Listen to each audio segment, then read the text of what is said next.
on asset or turnover criteria. That will also cover MSMEs without a formal accounting system. Credit support to MSMEs during stress period. I'm happy to announce a new mechanism for facilitating continuation of bank credit to MSMEs during their stress period while being in special mention account, SMA account, SMA stage.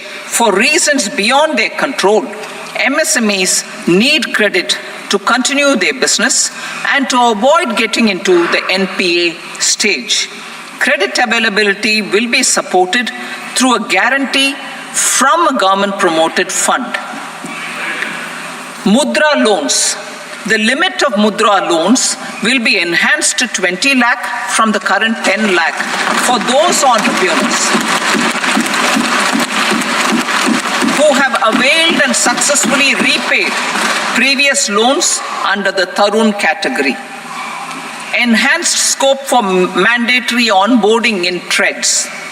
For facilitating MSMEs to unlock their working capital by converting their trade receivables into cash, I propose to reduce the turnover threshold of buyers for mandatory onboarding on the TREDS platform from rupees 500 crore to 250 crore rupees. This measure will bring 22 more CPSCs and 7,000 more companies onto the platform.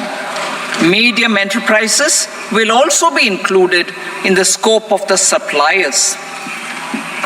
SIDBI branches in MSME clusters. SIDBI will open new branches to expand its reach to serve all major MSME clusters within 3 years and provide direct credit to them. With the opening of 24 such branches this year, the service coverage will expand to 168 out of 242 major clusters.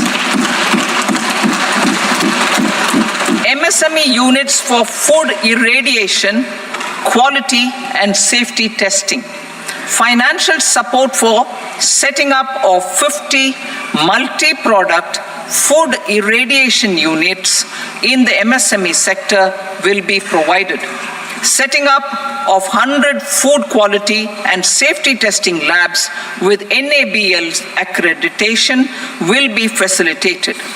E-commerce export hubs. To enable MSMEs and traditional artisans to sell their products in international markets, e-commerce export hubs will be set up in public-private partnership mode. These hubs, under a seamless regulatory and logistic framework, will facilitate trade and export-related services under one roof. Measures for promotion of manufacturing and services. Internship in top companies. As the fifth scheme under Prime Minister's package, our government will launch a comprehensive scheme for providing internship opportunities in 500 top companies to 1 crore youth in 5 years. They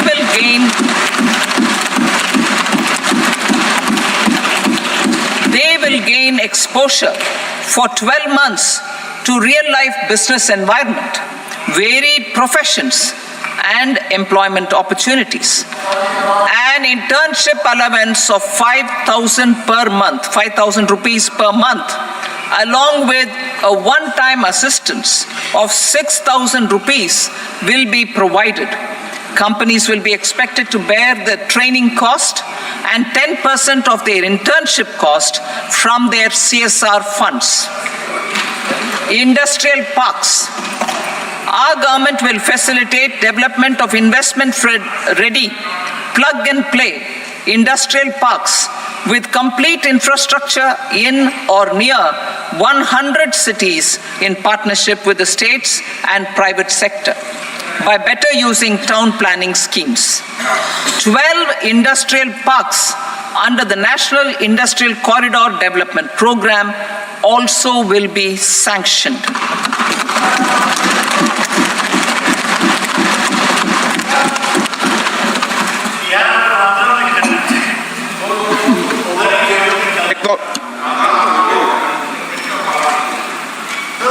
Veggie paper, no. Please, Petty.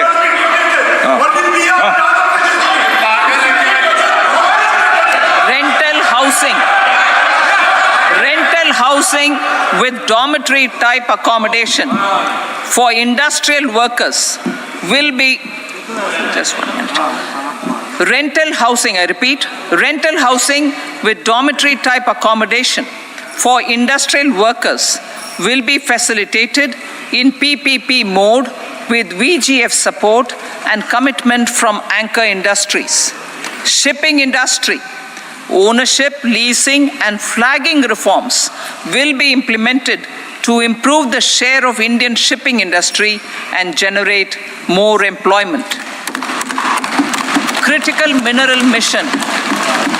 We will set up a critical mineral mission for domestic production, recycling of critical minerals, and overseas acquisition of critical mineral assets. Its mandate will include technology development, skilled workforce, extended producer responsibility framework, and a suitable financing mechanism. Offshore mining of minerals. Our government will launch the auction of the first tranche of offshore blocks for mining, building on the exploration already carried out. Digital public infrastructure applications. Turning to the services sector, I propose development of DPI applications at population scale for productivity gains, business opportunities, and innovation by the private sector. These are planned in the areas of credit, e-commerce, education, health, law and justice, logistics, MSME service delivery, and urban governance. Integrated technology platform for IBC ecosystem. An integrated technology platform will be set up for improving the outcomes under the Insolvency Bankruptcy Code for achieving consistency, transparency, timely processing, and better oversight for all stakeholders. Voluntary closure of LLPs. The services of the Center for Processing Accelerated Corporate Exit, CPACE, will be extended for voluntary closure of LLPs to reduce the closure times. National Company Law Tribunals. The IBC has resolved more than 1,000 companies, resulting in direct recovery of 3.3 lakh crore to creditors. 3.3 lakh crore rupees to creditors. In addition, 28,000 cases involving over 10 lakh crore rupees have been disposed of even prior to admission. Appropriate changes to the IBC, reforms and strengthening of the tribunal and appellate tribunals will be initiated to speed up insolvency resolution. Additional tribunals will be established. Out of those, some will be notified to decide cases exclusively under the Companies Act. Debt recovery. Steps for reforming and strengthening debt recovery tribunals will be taken. Additional tribunals will be established to speed up recovery. Priority 5, urban development. Cities as growth hubs. Working with states, our government will facilitate development of cities as growth hubs. This will be achieved through economic and transit planning and orderly development of peri-urban areas utilizing town planning schemes. Creative redevelopment of cities. For creative brownfield redevelopment of existing cities with a transformative impact, our government will formulate a framework for enabling policies, market-based mechanisms, and regulation. Transit-oriented development. Transit-oriented development plans for 14 large cities with a population above 30 lakh will be formulated along with an implementation and financing strategy. Urban housing.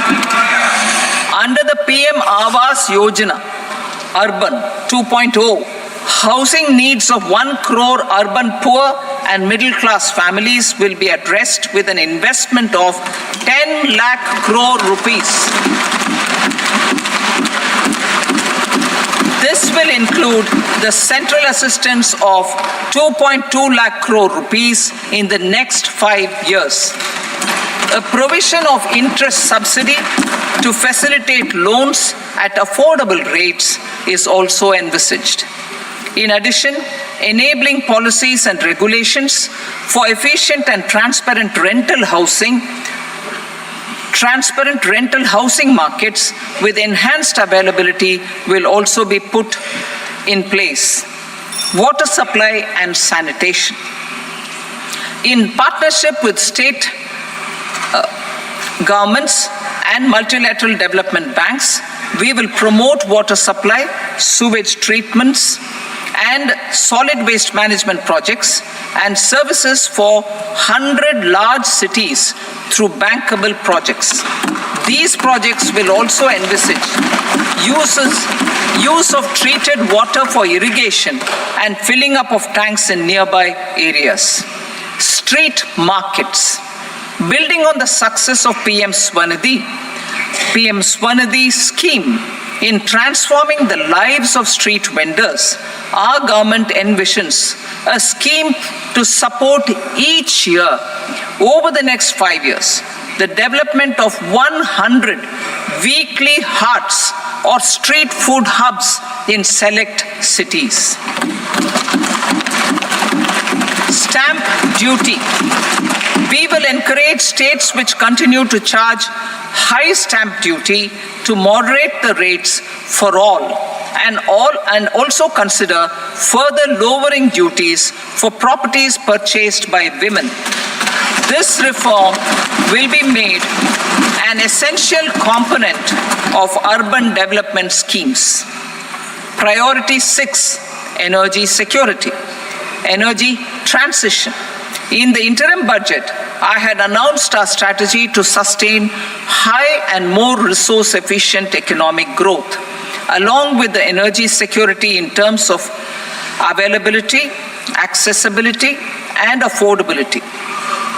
We will bring out a policy document on appropriate energy transition pathways that balances the imperatives of employment, growth, and environmental sustainability. PM Surya Ghar Muft Bijli Yojana.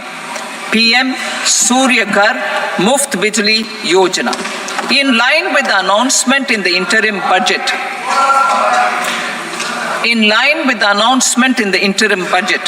PM Surya Ghar Muft Bijli Yojana has been launched to install rooftop solar plants to enable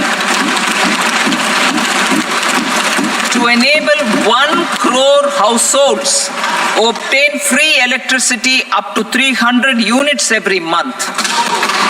The scheme has generated remarkable response with more than 1.28 crore registrations and 14 lakh applications, and we will further encourage it.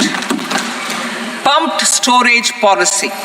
A policy for promoting pumped storage projects will be brought out for electricity storage and facilitating smooth integration of the growing share of renewable energy with its variable and intermittent nature in the overall energy mix. Research and development of small and modular nuclear reactors. Nuclear energy is expected to form a very significant part of the energy mix for Vikasit Bharat. Towards that pursuit, our government will partner with the private sector for 1. Setting up Bharat Small Reactors. 2.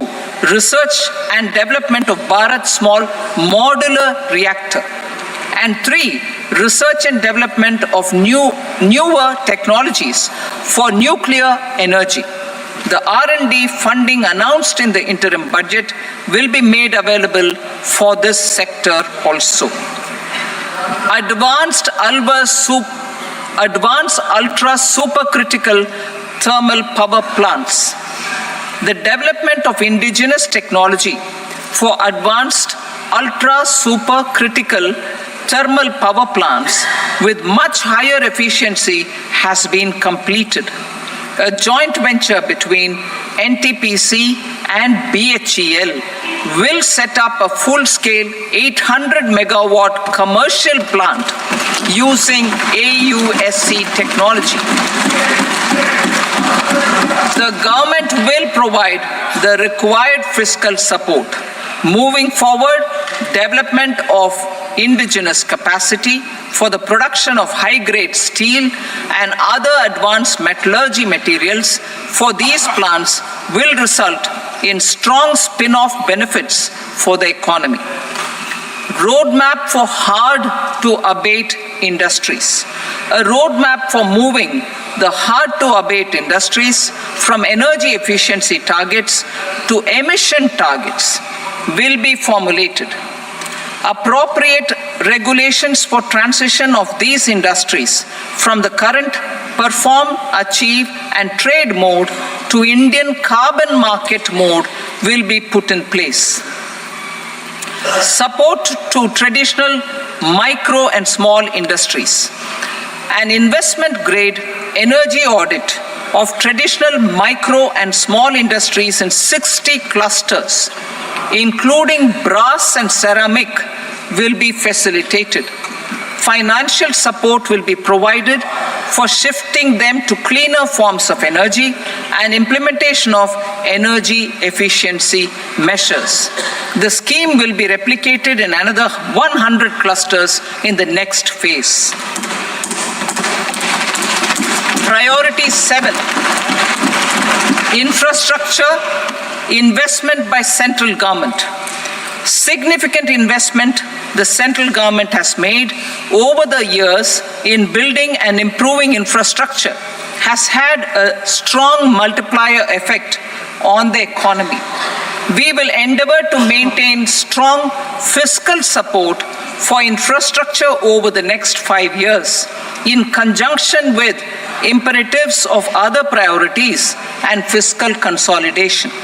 This year, I have provided 11,11,111 crore rupees for capital expenditure. This would be 3.4% of our GDP. Infrastructure investment by state governments. We will encourage states to provide support of similar scale for infrastructure, subject to their development priorities. A provision of 1.5 lakh crore rupees for long-term interest-free loans have been made this year also to support the states in their resource allocation. Private investment in infrastructure. Investment in infrastructure by private sector will be promoted through viability gap funding and enabling policies and regulations. A market-based financing framework will be brought out. Pradhan Mantri Gram Sadak Yojana. Phase 4 of the PMGSY will be launched to provide all-weather connectivity to 25,000 rural habitations, which have become eligible in view of their population increase. Irrigation and flood mitigation. Bihar has frequently suffered from floods, many of them originating outside the country. Plans to build flood control structures in Nepal are yet to progress. Our government, through the Accelerated Irrigation Benefit Program and other sources, will provide financial support for projects with estimated cost of 11,500 crore rupees, such as the Kosi-Michi intra-state link and 20 other ongoing and new schemes, including barrages, river pollution abatement, and irrigation projects. In addition, survey and investigation of Kosi-related flood mitigation and irrigation projects will be undertaken.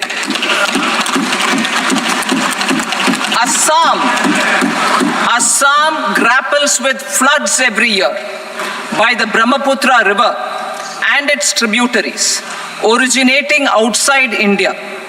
We will provide assistance to Assam for flood management and related projects.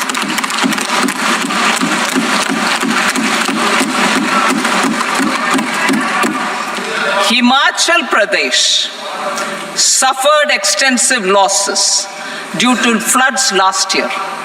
Our government will provide assistance to the state for reconstruction and rehabilitation through multilateral development assistance.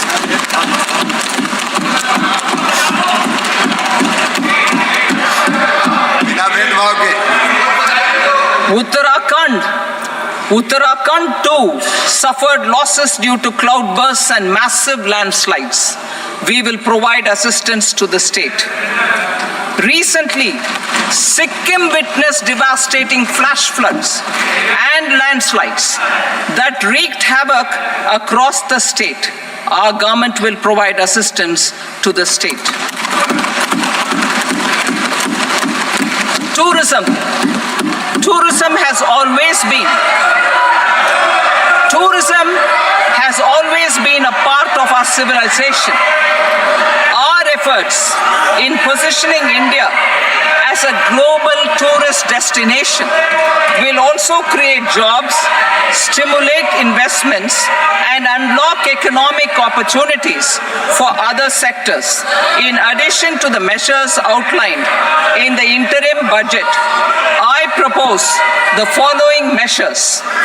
Vishnupad Temple at Gaya and Mahabodhi Temple at Bodh Gaya in Bihar are of immense spiritual significance.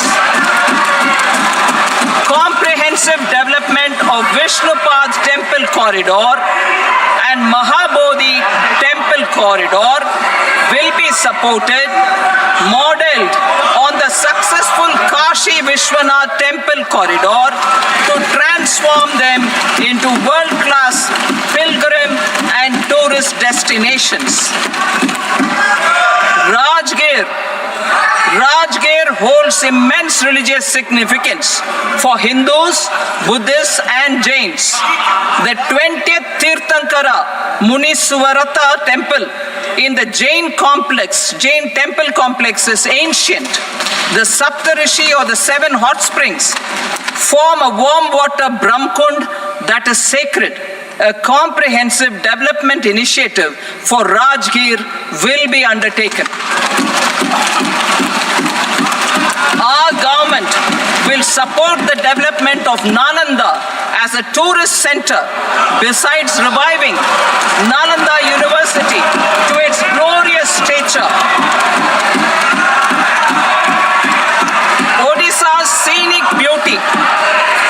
Odisha's scenic beauty, temples, monuments, craftsmanship, wildlife sanctuaries, natural landscapes, and pristine beaches make it an ultimate tourism destination. Our government will provide assistance for their development to Odisha as well.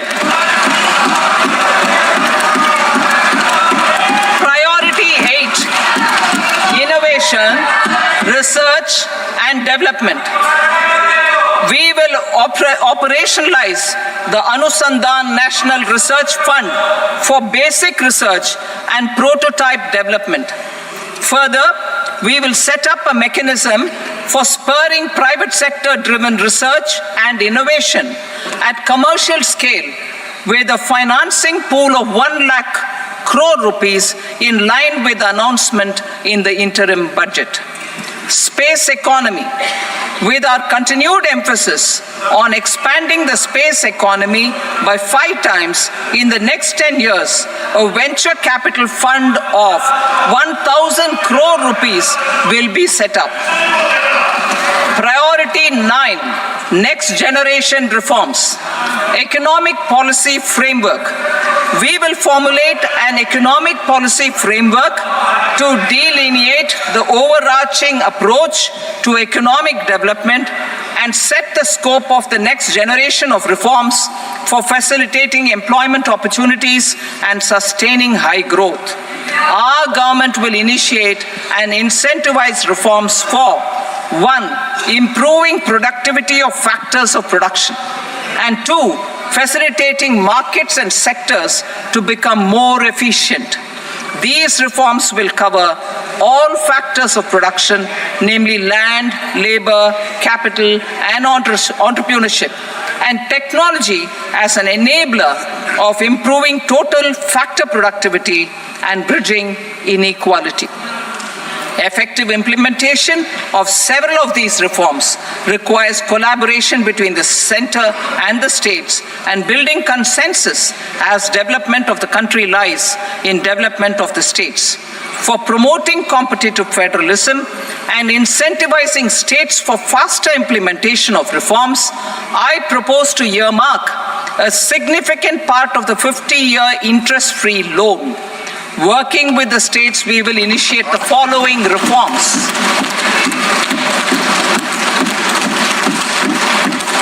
Land-related reforms and actions, both in the rural and urban areas, will cover land administration, will cover 1. Land administration, planning and management, and 2. Urban planning usage and building bylaws. These will be incentivized for completion within the next 3 years through appropriate fiscal support. Rural land-related actions. Rural land-related actions will include 1. Assignment of unique land parcel identification number, UL PIN, or Bhu Aadhaar for all lands. 2. Digitization of cadastral maps. 3. Survey of subdivisions, survey of map subdivisions as per current ownership. 4. Establishment of land registry. And 5. Linking to the farmers registry. These actions will also facilitate credit flow and other agricultural services. Urban land-related actions. Land records in urban areas will be digitized with GIS mapping. An IT-based system for property record administration, updating, and tax administration will be established. These will also facilitate improving the financial position of urban local bodies. Labor-related reforms. Services to labor. Our government will facilitate the provision of a wide array of services to labor, including those for employment and skilling. A comprehensive integration of e-Shram portal with other portals will facilitate such one-stop solution. Open architecture databases for the rapidly changing labor market, skill requirements, and available job roles, and a mechanism to connect job aspirants with potential employers and skill providers will be covered in these services. Shram Suvidha and Samadhan portal. Shram Suvidha and Samadhan portal will be revamped to enhance ease of compliance for industry and trade. Capital and entrepreneurship related reforms, financial sector vision and strategy. For meeting financing needs of the economy, our government will bring out a financial sector vision and strategy document to prepare the sector in terms of size, capacity, and skills. This will set the agenda for the next 5 years and guide the work of the government, regulators, financial institutions, and market participants. Taxonomy for climate finance. We will develop taxonomy for climate finance for enhancing the availability of capital for climate adaptation and mitigation. This will support achievement of the country's climate commitments and green transition. Variable capital company structure. We will seek the required legislative approval for providing an efficient and flexible mode for financing leasing of aircrafts and ships and pooled funds of private equity through a variable company structure. Foreign direct investments and overseas investment. The rules and regulations for foreign direct investment and overseas investments will be simplified to 1. Facilitate foreign direct investments, 2. Nudge prioritization, and 3. Promote opportunities for using Indian rupee as a currency for overseas investment. NPS Vatsalya. NPS Vatsalya, a plan for contribution by parents and guardians for minors, will be started. On attaining the age of majority, the plan can be converted seamlessly into a normal NPS account. Use of technology. We have successfully used technology for improving productivity and bridging inequality in our economy during the past 10 years. Public investment in digital infrastructure and innovations by the private sector have helped in improving access of all citizens, particularly the common people, to market resources, education, health and services. We will step up adoption of technology towards digitalization of the economy. Ease of doing business. For enhancing ease of doing business, we are already working on the Jan Vishwas Bill 2.0. Further, states will be incentivized for implementation of the business reforms, action plans, and digitalization. Data and statistics. For improving data governance, collection, processing and management of data and statistics, different sectoral databases, including those established under the Digital India Mission, will be utilized with active use of technology tools. New pension scheme. The committee to review the NPS has made considerable progress in its work. I am happy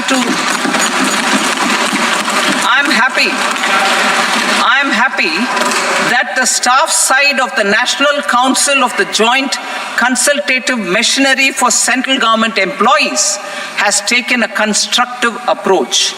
A solution will be evolved which addresses the relevant issues while maintaining fiscal prudence to protect the common citizens. Budget estimates for 24-25. For the year 24-25, total receipts other than borrowings and the total expenditure are estimated at 32.07 lakh crore rupees and 48.21 lakh crore rupees respectively. The net tax receipts are estimated at 25.83 lakh crore rupees. The fiscal deficit is estimated at 4.9% of the GDP. The gross and the net market borrowings through dated securities during 24-25 are estimated at 14.01 lakh crore rupees and 11.63 lakh crore rupees respectively. Both will be less than that in 23-24. The fiscal consolidation path announced by me in 2021 has served our economy very well, and we aim to reach the deficit below 4.5% next year. The government is committed to staying the course. From 2026-27 onwards, our endeavor will be to keep the fiscal deficit each year such that the central government's debt will be on a declining path as percentage of GDP. I will now move to Part B.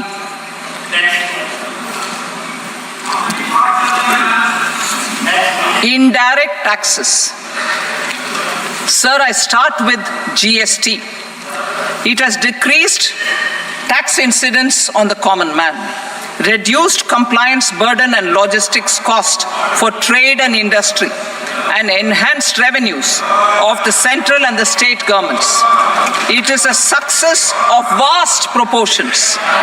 To multiply the benefits of GST, we will strive to further simplify and rationalize the tax structure and endeavor to expand it to the remaining sectors.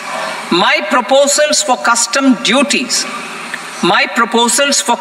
duties intend to support domestic manufacturing, deepen local value addition, promote export competitiveness, and simplify taxation while keeping the interest of the general public and consumers paramount. In Budget 22-23, we reduced the number of customs duty rates. I propose to undertake a comprehensive review of the rate structure over the next 6 months to rationalize and simplify it for ease of trade, removal of duty inversion, and reduction of disputes. I shall now take up sector-specific customs duty proposals. Medicine and medical equipments. To provide relief to cancer patients, I propose to fully exempt 3 more medicines from customs duties.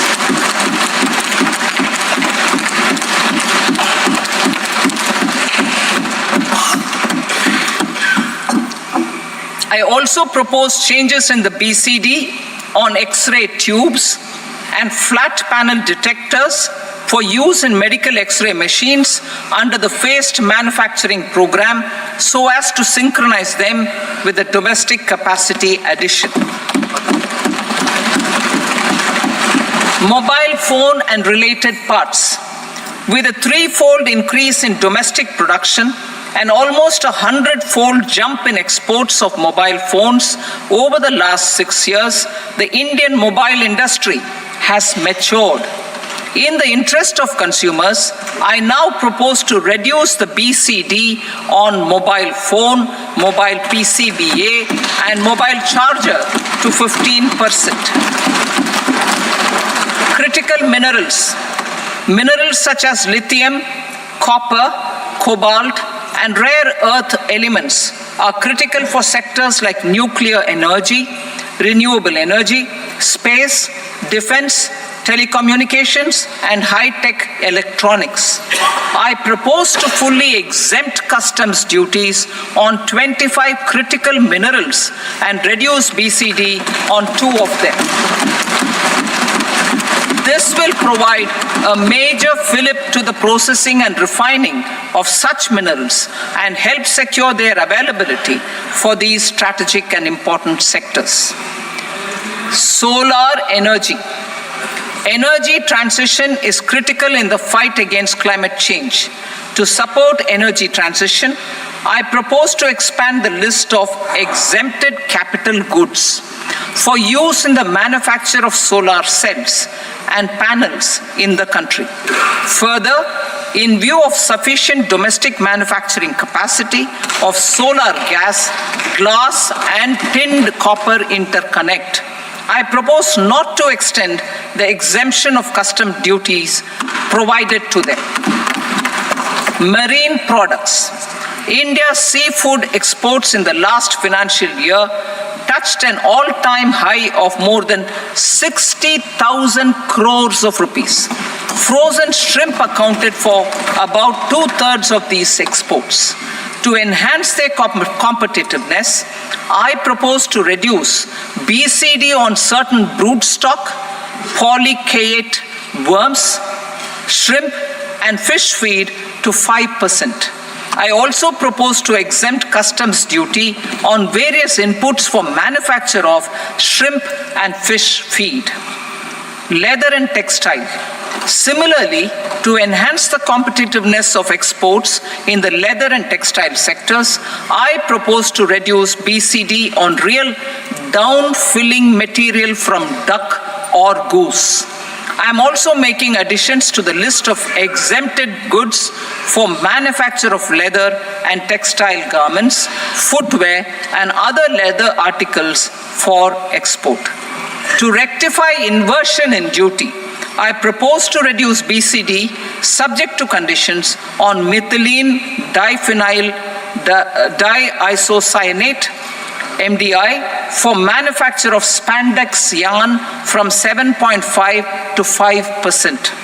Furthermore, the export duty structure on raw hides, skin, and leather is proposed to be simplified and rationalized. Precious metals.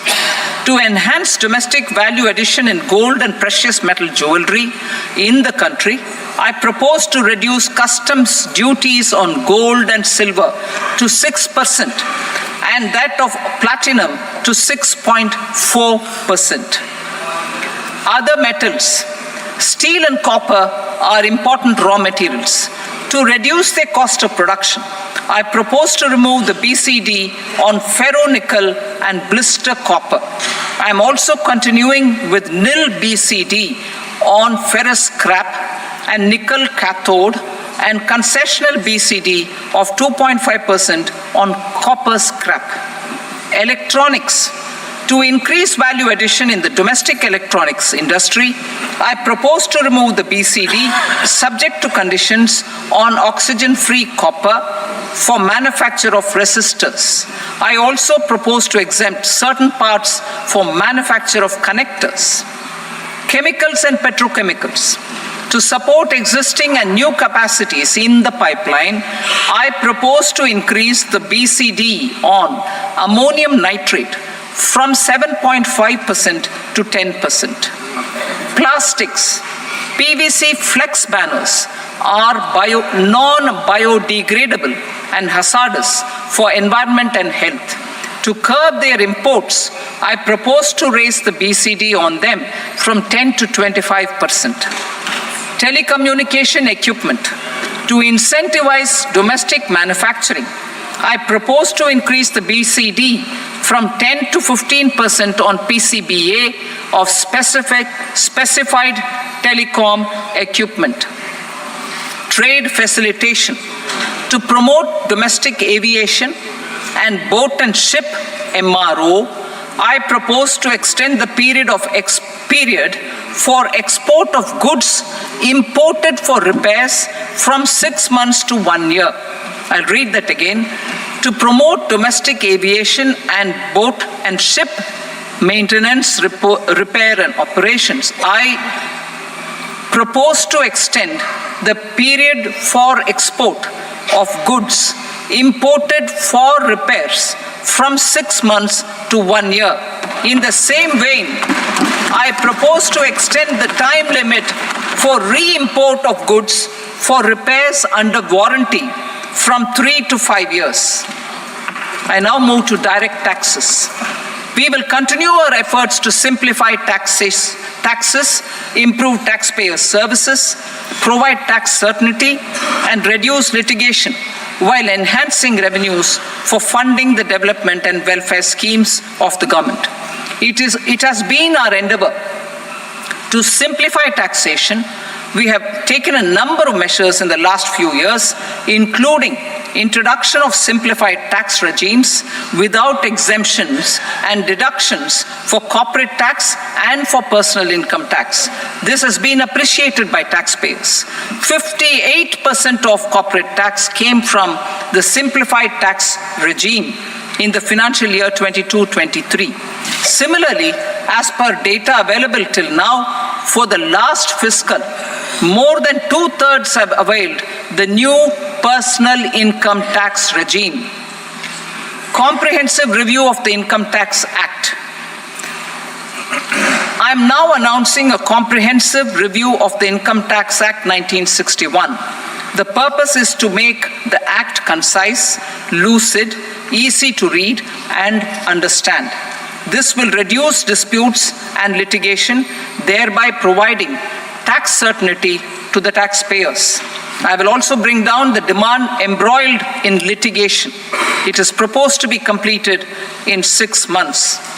A beginning is being made in the finance bill by simplifying the tax regime for charities, TDS rate structures, provisions of reassessment and search provisions, and capital gains taxation.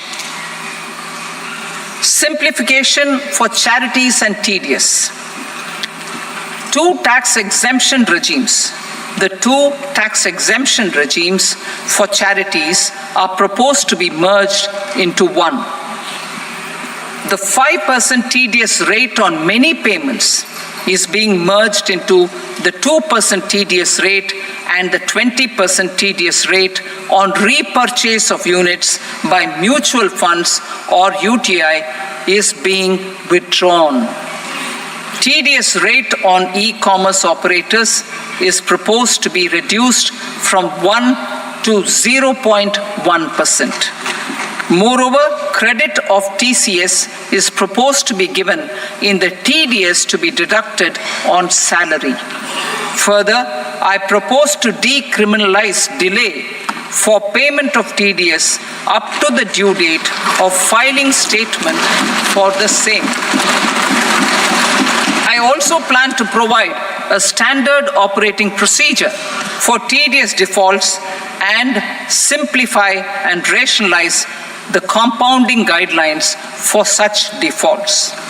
Simplification of reassessment. I propose to thoroughly simplify the provisions for reopening and reassessment.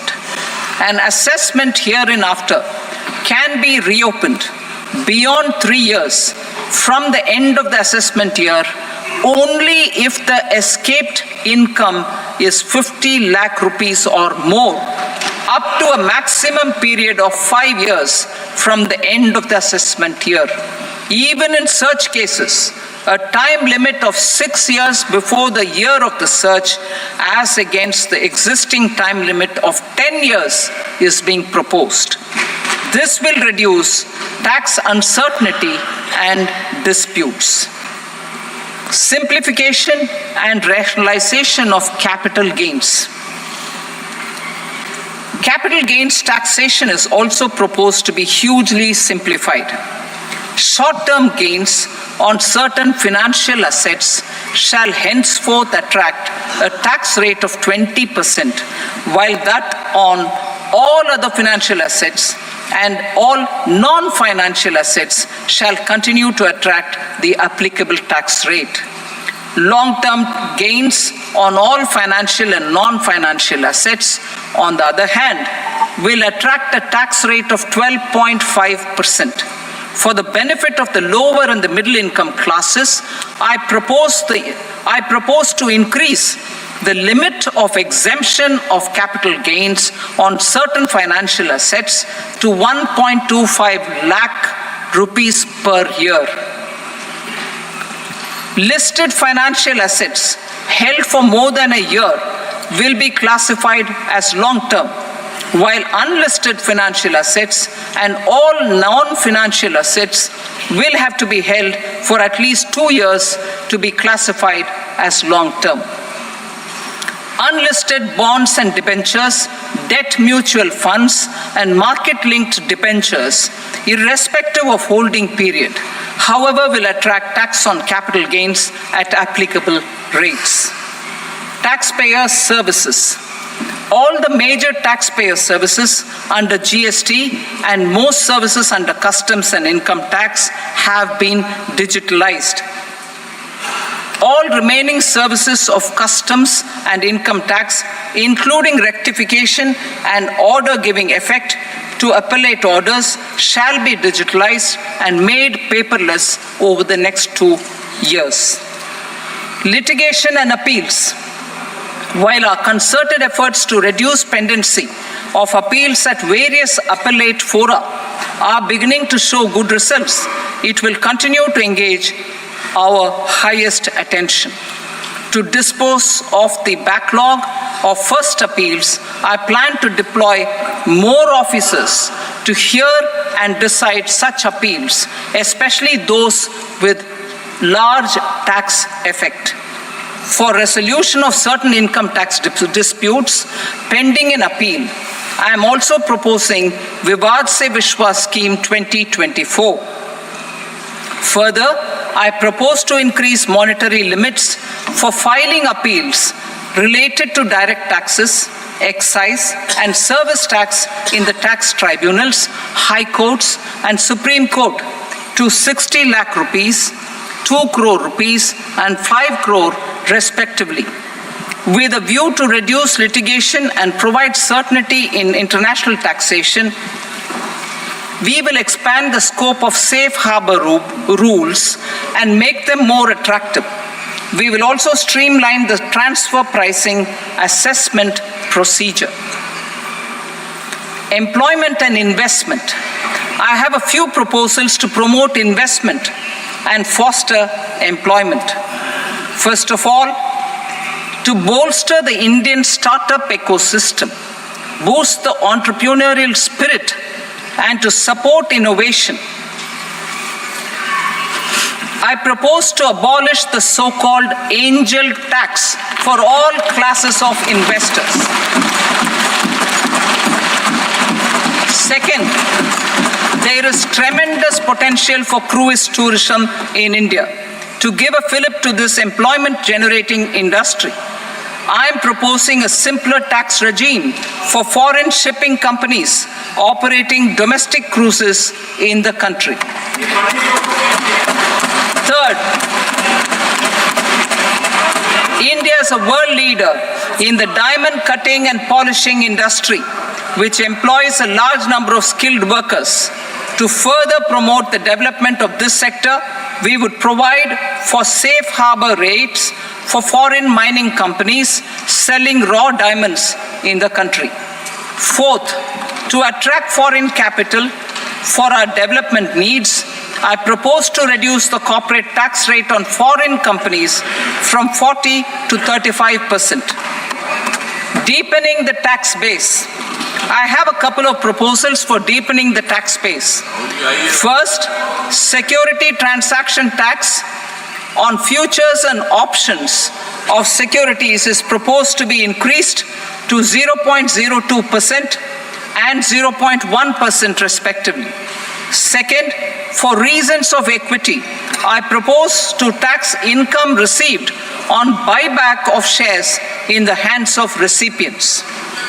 Other proposals.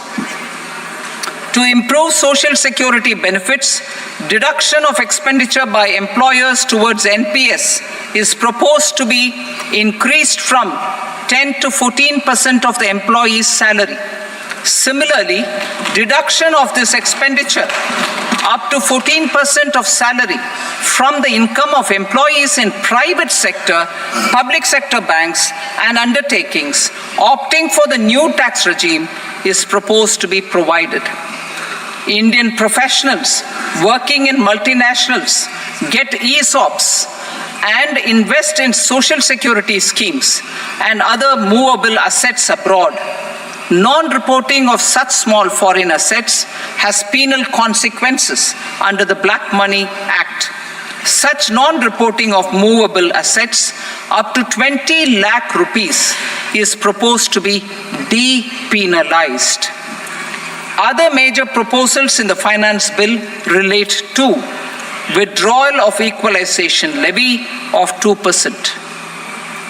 Expansion of tax benefits to certain funds and entities in IFSCs, and immunity from penalty and prosecution to Benamidar on full and true disclosure so as to improve conviction under the Benami Transaction Prohibition Act 1988. Personal income tax. Coming to personal income tax rates, I have two announcements to make for those opting for the new tax regime. First, the standard deduction for salaried employees is proposed to be increased from 50,000 to 75,000 rupees.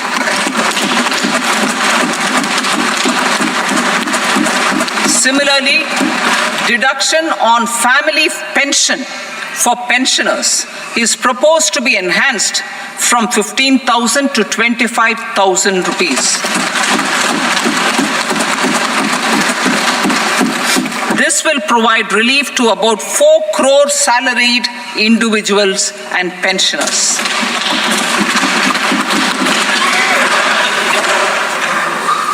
Second, in the new tax regime, the tax rate structure is proposed to be revised as follows.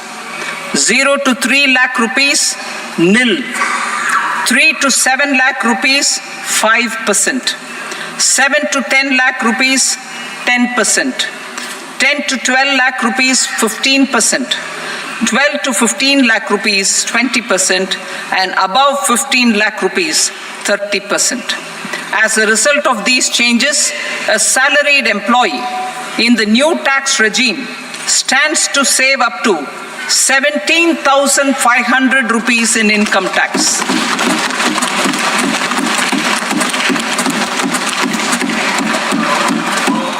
Apart from these, I am also making some other changes as given in the annexure. As a result of these proposals, revenue of about 37,000 crore, that is 29,000 crore in direct taxes and 8,000 crore in indirect taxes will be foregone, while revenue of about 30,000 crore rupees will be additionally mobilized. Thus, the total revenue foregone is about 7,000 crores annually. Mr. Speaker, sir, with this, I commend the budget to this august House. Jai Hind.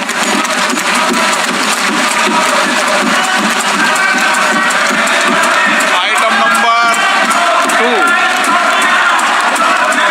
Item number 2.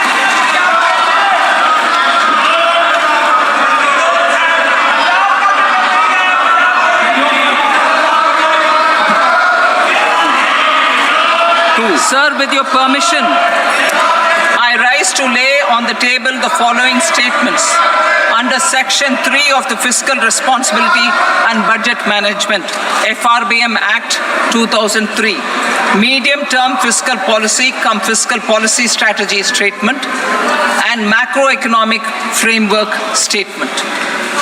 Item number 3.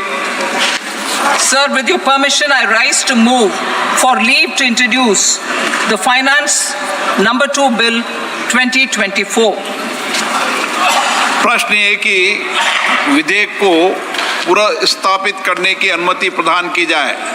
जो सदस्य इसके पक्ष में हाँ कहें, जो सदस्य विरोध में ना कहें, मेरे विचार में निर्णय हाँ वालों के पक्ष में अनुमति प्रदान की जाती है। माननीय मंत्री जी, अब विधेयक पुनर्स्थापित करें। Sir, I introduce the bill.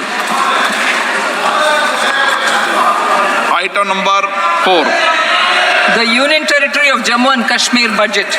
Sir, I rise to present a statement, Hindi and English versions, of the estimated receipts and expenditure of the Union Territory of Jammu and Kashmir for the year 24-25.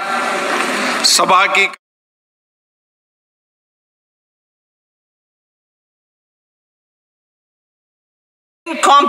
Jain temple complex is ancient.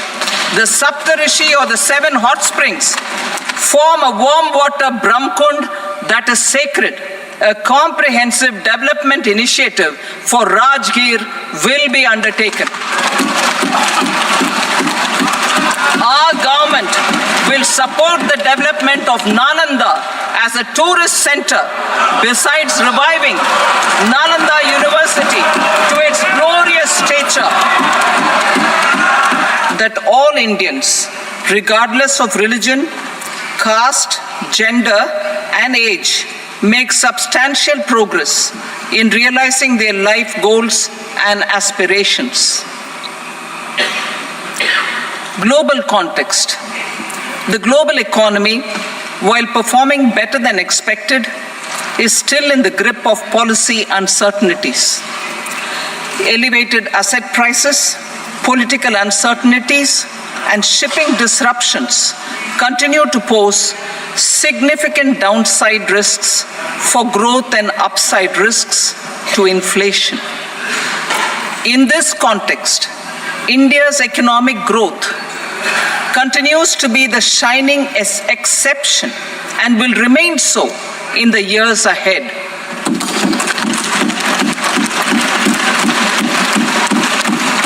India's inflation continues to be low, stable, and moving towards the 4% target.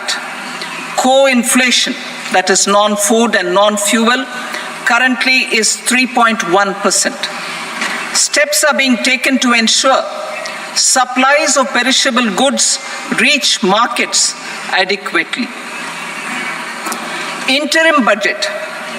As mentioned in the interim budget, we need to focus on 4 major castes, namely the Garib, Mahilaye, Yuva, and Annadata, the poor, women, youth, and the farmer. For Annadata, we announced higher minimum support prices a month ago for all major crops, delivering on the promise of at least a 50% margin over costs. Pradhan Mantri Garib Kalyan Anna Yojana was extended for 5 years, benefiting more than 80 crore people. Administrative actions for approval and implementation of various schemes announced in the interim budget are well underway. The required allocations have been made. Budget theme. Turning attention to the full year and beyond in this budget, we particularly focus on employment, skilling, MSMEs, and the middle class. I'm happy to announce the Prime Minister's package of 5 schemes and initiatives to facilitate employment, skilling, and other opportunities for 4.1 crore youth over a 5-year period, with a central outlay of 2 lakh crore rupees. I will speak about them shortly, while more details may be seen in the annexure. This year, I've made a provision of 1.48 lakh rupees, 1.48 lakh crore rupees for education, employment, and skilling. Budget priorities. The people have given a unique opportunity to our government to take the country on the path of strong development and an all-round prosperity. In the interim budget, we promise to present a detailed roadmap for our pursuit of Vikasit Bharat. In line with the strategy set out in the interim budget, this budget envisages sustained efforts on the following 9 priorities for generating ample opportunities for all. Number 1, productivity and resilience in agriculture. Number 2, employment and skilling.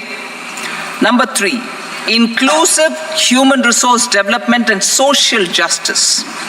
4, manufacturing and services. 5, urban development.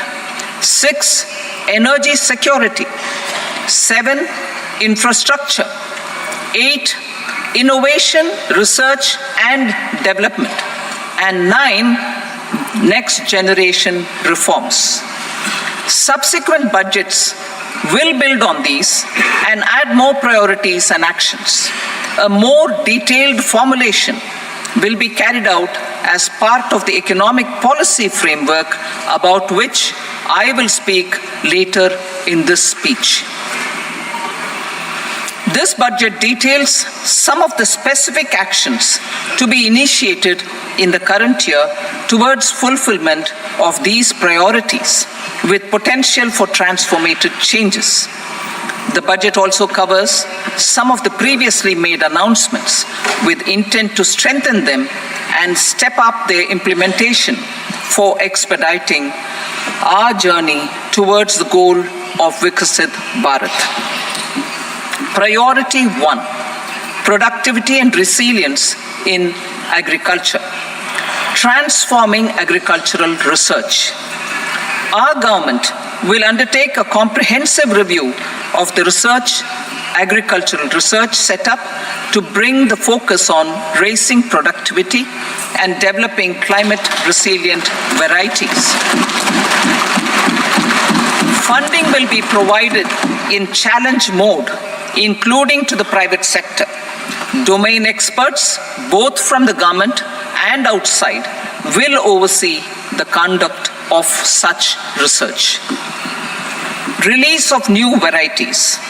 New 109 high-yielding and climate-resilient varieties of 32 field and horticultural crops will be released for cultivation by farmers. Natural farming. In the next 2 years, 1 crore farmers across the country will be initiated into natural farming, supported by certification and branding. Implementation will be through scientific institutions and willing gram panchayats. 10,000 need-based bio-input resource centers will be established. Missions for pulses and oilseeds. For achieving self-sufficiency in pulses and oilseeds, we will strengthen their production, storage, and marketing. As announced in the interim budget, a strategy is being put in place to achieve Atmanirbharta for oilseeds such as mustard, groundnut, sesame, soybean, and sunflower. Vegetable production and supply chains. Large-scale clusters for vegetable production will be developed closer to major consumption centers. We will promote farmer-producer organizations, cooperatives, and startups for vegetable supply chains, including for collection and storage and marketing. Digital public infrastructure for agriculture. Buoyed by the success of the pilot project, our government, in partnership with the states, will facilitate the implementation of the digital public infrastructure in agriculture for coverage of farmers and their lands in 3 years. During this year, digital crop survey for Kharif using the DPI will be taken up in 400 districts. The details of 6 crore farmers and their lands will be brought into the farmer and land registries. Further, the issuance of Jan Samarth-based Kisan credit cards will be enabled in 5 states. Shrimp production and export. Financial support for setting up a network of nucleus breeding centers for shrimp brood stocks will be provided. Financing for shrimp farming, processing, and export will be facilitated through NABARD. National Cooperation Policy. Our government will bring out a national cooperation policy for systematic, orderly, and all-round development of the cooperative sector, fast-tracking growth of rural economy and generation of employment opportunities on a large scale will be the policy goal. This year, I have made a provision of 1.52 lakh crore rupees for agriculture and allied sectors.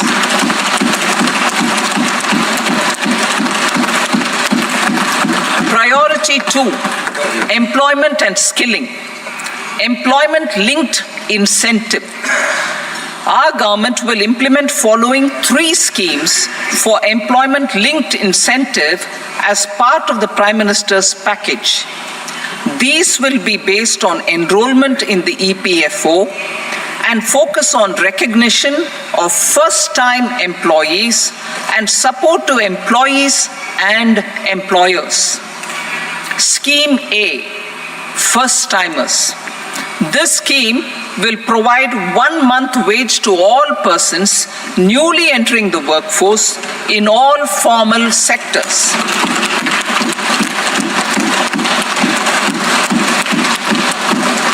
direct benefit transfer of 1 month's salary in 3 installments to first-time employees as registered in the EPFO will be up to 15,000 rupees. The eligibility limit will be a salary of 1 lakh per month. The scheme is expected to benefit 210 lakh youths.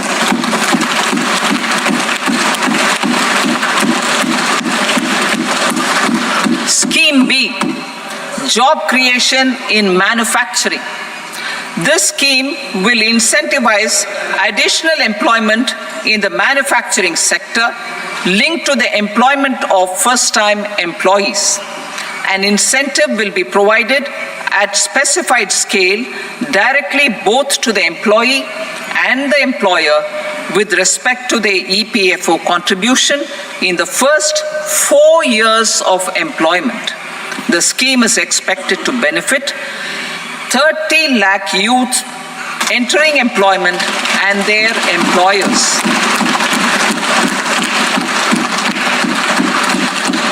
Scheme C, support to employers. This employer-focused scheme will cover additional employment in all sectors. All additional employment within a salary of 1 lakh rupee per month will be counted. The government will reimburse to employers up to 3,000 rupees per month for 2 years towards the EPFO contribution for each additional employee. The scheme is expected to incentivize additional employment of 50 lakh persons.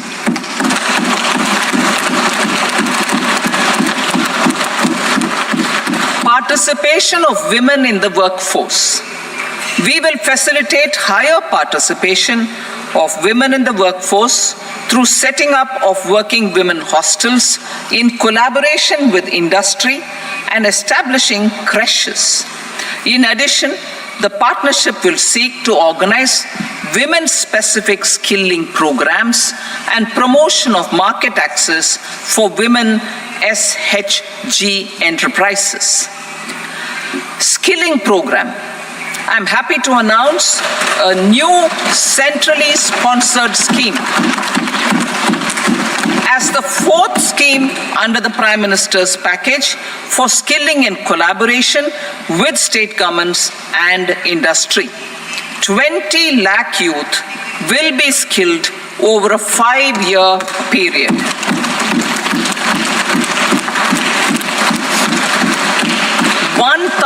Industrial training institutes will be upgraded in hub and spoke arrangements with outcome orientation. Course content and design will be aligned to the skill needs of industry, and new courses will be introduced for emerging needs. Skilling loans. The model skill loan scheme will be revised to facilitate loans up to 7.5 lakh rupees with a guarantee from a government-promoted fund. This measure is expected to help 25,000 students every year.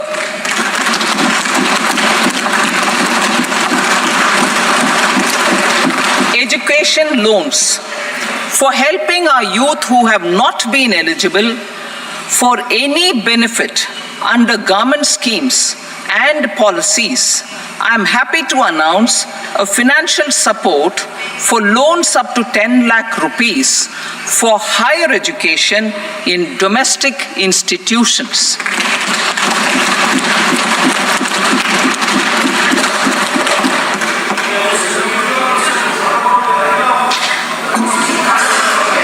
E-vouchers for this purpose.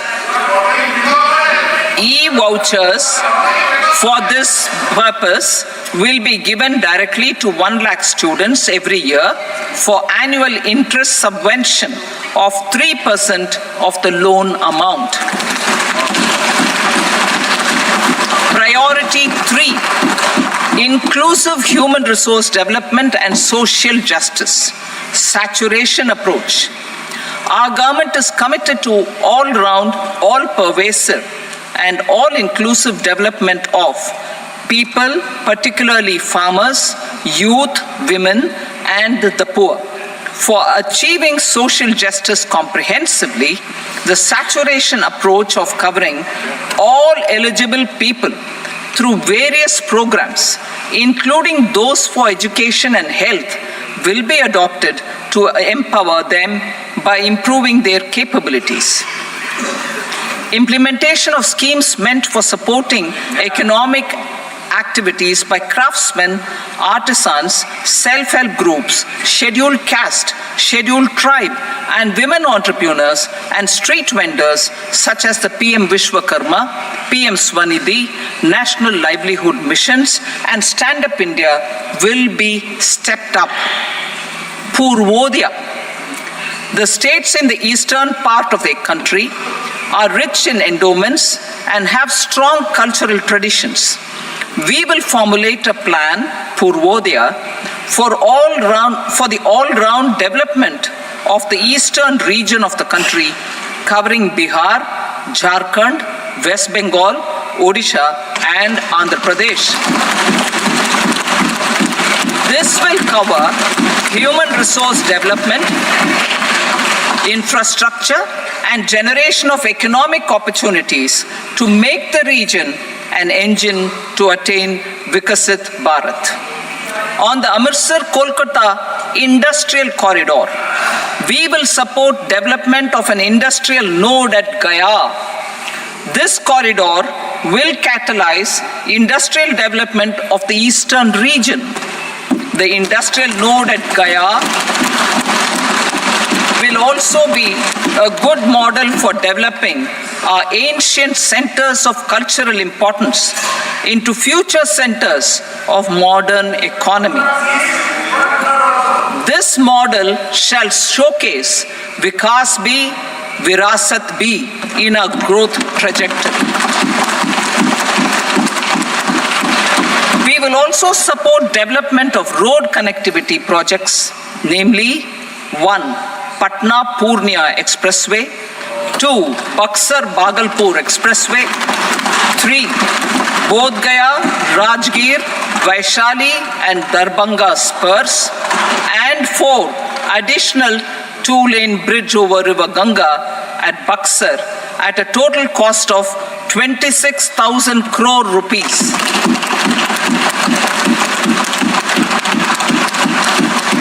Power projects, including setting up of a new 2,400 megawatt power plant at Pir Painti, will be taken up at a cost of 21,400 crore rupees. New airports, medical colleges, and sports infrastructure in Bihar will be constructed. An additional allocation to support capital investments will be provided. The requests of Bihar government for external assistance from multilateral development banks will be expedited.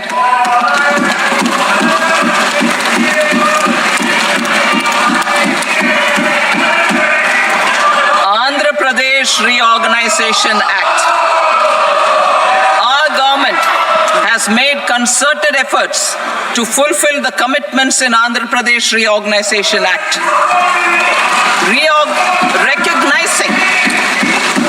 Recognizing the state's need for the capital, recognizing the state's need for a capital, we will facilitate special financial support through multilateral development agencies. In the current financial year, 15,000 crore rupees will be arranged with additional amounts in future years.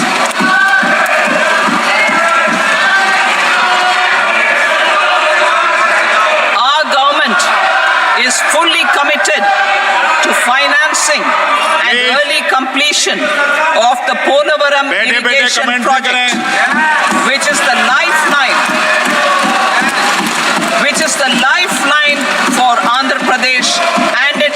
years. This will facilitate our country's food security as well. Under the Andhra Pradesh Reorganization Act, for promoting industrial development, funds will be provided for essential infrastructure such as water, power, railways, and roads.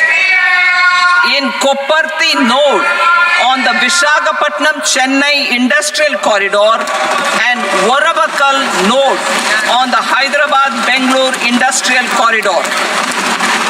An additional allocation will be provided this year towards capital investment for economic growth. Grants for backward regions of Rayalaseema, Prakasham, North Coastal Andhra, as stated in the Act, will be provided. PM Awas Yojana. 3 crore additional houses under the PM Awas Yojana in rural and urban areas in the country have been announced, for which the necessary allocations are being made. Women-led development. For promoting women-led development, the budget carries an allocation of more than 3 lakh crore for schemes benefiting women and girls. This signals our government's commitment for enhancing women's role in economic development. Pradhan Mantri Janjatiya Unnat Gram Abhiyan. For improving the socio-economic condition of tribal communities, we will launch the Pradhan Mantri Janjatiya Unnat Gram Abhiyan by adopting saturation coverage for tribal families in tribal majority villages and aspirational districts.